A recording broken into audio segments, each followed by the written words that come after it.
is Janine Hockley and I'm the Office Manager of Deadly Ears.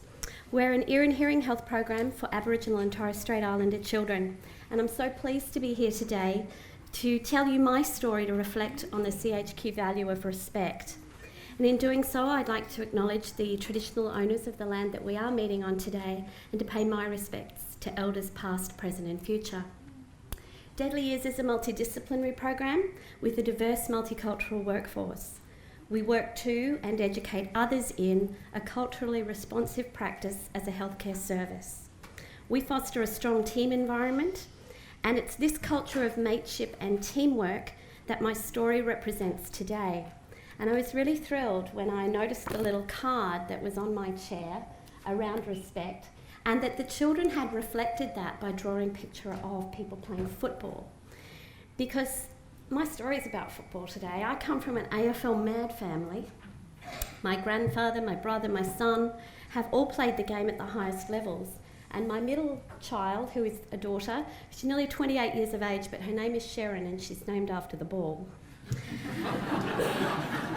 In 1992, as a single mother with a young footy-mad son and a penchant for taking on the world, I became the first accredited female Australian rules football coach in Queensland. There are many females involved in officiating, coaching and playing AFL today. But in Queensland in 1992, now Queensland was considered a bit of an AFL backwater, it was unheard of, and I was treated with a great degree of bemusement.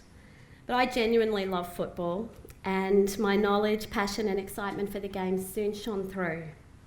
My boys went on to win premierships. They went through seasons undefeated. They were well known into the senior club as the boys who were coached by a woman. But in the process, they made many lifelong friends.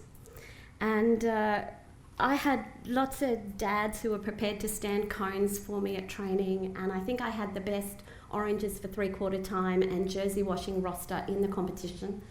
But we were a novelty, but we were a unit. And one highlight for our team was a ridiculously wet game at Wynnum in under-8s. I stood on the side of the field under a golf umbrella, calling instructions to the boys and running the game plan. We were seriously pulverising the other side. Now, I know that in junior sport it's all about participation, but I'm telling you that the kids know who is winning. But yeah, so on the scoreboard we were winning, and it was all one-way traffic. And so rather than leaving my boys in the back line to just be standing there drenched with nothing to do, I made the coaching decision to sort of flip the field, and we moved the forward line to the back line for a little while and let the boys that had been in the back line up to the forward line. And we came into the last quarter with all but one kid having kicked a goal for the game.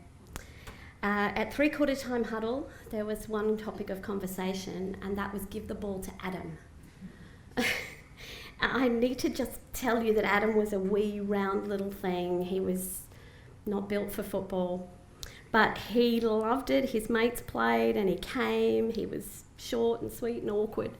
But, you know, he came to every game, he came to every training session, and he contributed. And anyway, strangely, out of the three-quarter time huddle, the other team must have decided that they needed to kind of get in the game. And so suddenly, you know, it's pouring rain, the field is heavy, and the ball was not falling our way anymore. But I just kind of abandoned the coaching plan and became one with the parent supporters, as every time we just yelled, "Give it to Adam!" Anytime the ball came into our team's hands. And the boys just unified. And they went in hard and they got dirty on the ground, but they ultimately, all of a sudden, slow motion, we parked Adam in the goal square, and he ended up with the ball in his hands, and he turned around and he kicked a goal. And it was a moment.